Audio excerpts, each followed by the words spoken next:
കൈമേട്ടാ ഒന്ന് ചൂടാക്കിക്കേ. 14 2 കട്ട 2 വിത്തൗട്ട്. മരുമോക്കുള്ളത് അമ്മായിയപ്പന്റെ വക സ്പെഷ്യൽ ആയിക്കോട്ടെ. ഫിലിപ്പോസേ, പാല് കുറയ്ക്കരുത് പറഞ്ഞേക്ക്, തൊട്ട് എണ്ണി കൊടുക്കുന്നതാ.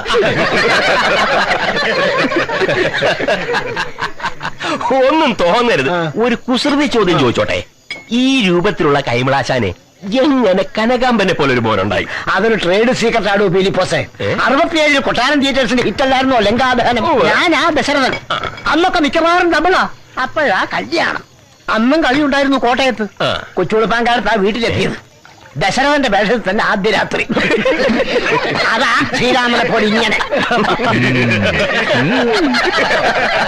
കനകോ, ശാവന്തളം എങ്ങനെ? ഓട്ടം ഉണ്ടോ? ഉണ്ടോന്നോ? നല്ല കഥയായി. ഫെബ്രുവരി 31 വരെ എന്നും ഡബിളാ. 31 33. പണ്ടത്തെ പോലെയൊന്നും അല്ല ശങ്കരേട്ട. ചിലരൊക്കെ പടിയിറങ്ങിയതോടെ ട്രൂപ്പ് കയറി അങ്ങ് കൊളുത്തി. കൊട്ടാരം തിയേറ്റേഴ്സിന് സാധനത്തിന് നല്ല ഡിമാൻഡാ. തട്ടേ കയറുന്നതിന് മുമ്പ് കളിയൊന്നൊക്കെ 17,000 എണ്ണി കിട്ടും. പിന്നെ എന്തിനാണ് ഫിലിപ്പോസേ പലിശക്കാരെ പേടിച്ച് പ്രാന്താശുപത്രി പോയത്? കോടീശ്വരന്മാരാകുമ്പോ വലിയ സാമ്പത്തിക ഇടപാടുകളൊക്കെ നടത്തിയെന്ന് വരും. പണം പലിശക്ക് എടുത്തൊന്നും വരും. ഓട്ട ചായ കുടിച്ചിരിക്കുമ്പോൾ വണ്ടി കയറോ ഫിലിപ്പോസേ? 17,000 എന്നൊക്കെ വെറുതെ പൊങ്ങച്ചം പറഞ്ഞതാ. കളി പിടിച്ചത് 7. പിരിച്ചിവിടെ ഇനി 2,000 വേറെ വേണം. 2,000 തയ്യോന്നറിയില്ല. അവനെ അറിയിക്കണ്ട. കാര്യങ്ങൾ നടത്താം.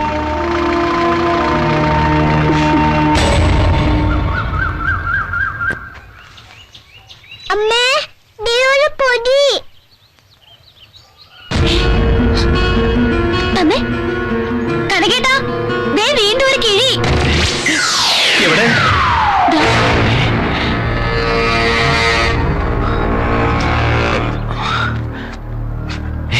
വീണ്ടും ക്യാഷ്. പിച്ചക്കാരനാണെങ്കിലും അന്തസ്സുണ്ടെന്ന് മനസ്സിലായി. പണം തൊട്ടില്ലല്ലോ. ഇതിൽ കുറച്ച് കൂടുതലുണ്ട്. ആവശ്യത്തിന് ചെലവാക്കാം. പേടിക്കണ്ട, തിരിച്ചു ചോദിക്കില്ല. വീണ്ടും കാന്തപുരം പ്രദേശ്. ആരാണാവോ ഈശ്വര ഇതൊക്കെ ചെയ്യണത്? ഇതേ ഓപ്പറേഷൻ ലോകത്ത് ഇതിനു മുമ്പ് നടത്തിയത് ശ്രീകൃഷ്ണൻ മാത്രമാ. കുചേലിന് കൊട്ടാരവും സകല സൗഭാഗ്യങ്ങളും വാരിക്കോരി കൊടുത്ത കഥ നീ കേട്ടിട്ടില്ലേ ഭാരതി? ഇതിപ്പോ രാമനും കൃഷ്ണനും ഒന്നും കൊണ്ടിട്ടതല്ല. എന്തായാലും ഇതിനകത്തൊന്നും എടുക്കാൻ നിൽക്കണ്ട. അവരെങ്ങാനും മനസ്സുമാറി തിരിച്ചു വെച്ചാലോ? ഓ പിന്നെ, കടം മേടിച്ച് തിരിച്ചു കൊടുക്കുന്നില്ല. പിന്നെയാണ് കളഞ്ഞു കിട്ടിയത്. തലയിരിക്കുമ്പോ വാലാടണ്ട. നീ ഒരു കാര്യം ചെയ്. ഉപ്പ് തൊട്ട് കർപ്പൂരം വരെയുള്ള സാധനങ്ങളുടെ ലിസ്റ്റ് തയ്യാറാക്ക്. അടിച്ച് പൊളിച്ചൊരു ഷോപ്പിംഗ്. പിന്നെ വിക്രമാദിത്യന്റെ കിരീടം ഒന്ന് ശരിയാക്കണം. അത് കഴിഞ്ഞൊരു ഉഗ്രൻ സദ്യ. വേഗം പൈസ ചെലവാക്കാനായിട്ട് കൈ ചൊറിയുന്നടി. അരി നമുക്ക് ഹോൾസെയിൽ എടുക്കാം. 10 ചാക്കെങ്കിലും വേണ്ടേ? പുതിയ ബുക്കിംഗ് ഇല്ലെങ്കിൽ 1 വർഷം പട്ടിണി എടുക്കണ്ടല്ലോ. നാടകം ഇല്ലേ കനകാമ്പര? പിന്നെ ഇന്ന് ഡബിളാ. ആദ്യം കണ്ണൂര്, പിന്നെ തിരുവനന്തപുരം. നോക്കുന്നുണ്ട്. ഒരു വേല കാണിച്ചുതരാം. മിണ്ടരുത്.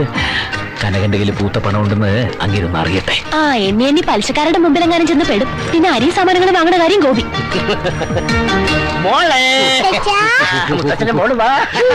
എന്തൊരു ചൂട്.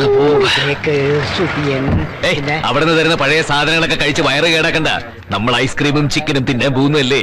ഐസ്ക്രീമും ചിക്കനും എന്ത് കോമ്പിനേഷൻ ആണാ പോത്തെ? കള്ളം പറഞ്ഞാൽ യോജിപ്പോടെ പറയണ്ടേ? ഭാരതി കുട്ടിയെ വിളിച്ചോണ്ട് വരുന്നുണ്ടോ? അതെ, കുഞ്ഞിനെ വെറുതെ വിഷമിപ്പിക്കണ്ട. അവളുടെ മുത്തശ്ശനല്ലേ. അത് ന്യായം. ഓ അത് ശരി. ഇപ്പൊ വാദി പ്രതിയായോ? ശരി, ഒരു വിലയില്ലാത്ത അമ്മായിച്ചന്റെ സ്നേഹവും വാങ്ങിച്ചോണ്ട് നീ വീട്ടിലേക്ക് ചെല്ലേ. ഒത്തിരി വിലയുള്ള സാധനങ്ങളുമായിട്ട് ഞാൻ അങ്ങോട്ട് വന്നേക്കാം. ഓട്ടോ വീട്ടിലിട്ടോ, കടമല്ല. നൗട്ടിയെ നല്ല ചൂടന. അമ്മൂട്ടിയുടെ മുത്തശ്ശനെ പോലെ. എനിക്ക് നിന്നോട് പിണക്കമൊന്നുമില്ല കുട്ടി.